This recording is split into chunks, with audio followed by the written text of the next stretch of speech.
جيبولي اضربكوا واحد يقدر يغلب بابا في البينج بونج. هلو، انا سناء وده اليوم ال 25 من تحدي 30 دايز تشالنج.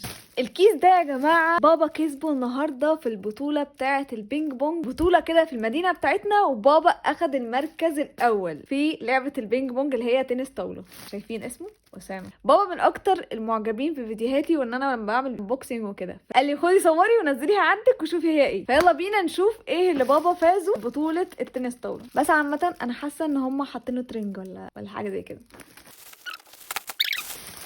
يا ترى ايه اللي جوه؟ اوبا، زي ما انا قلت احساسي طلع صح.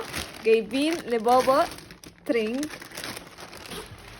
من اديداس، وعامه لونه اسود، حلو قوي بجد.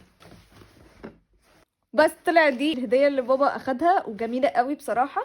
وعامه بعيدا عن الهديه دي كلها، انا بجد مبسوطه قوي ان بابا فاز، لان انا كنت بشجعه جدا ان هو يفوز فيها، والحمد لله فاز في المركز الاول. بس ده كل الفيديو النهارده، وعايزين نقول برضو الفايز معانا قبل الاخير وهو الف مبروك، كسبت معانا هديه من سناء الور، واتمنى تعجبك. ده كل الفيديو النهارده، اتمنى يكون عجبكم. باي باي.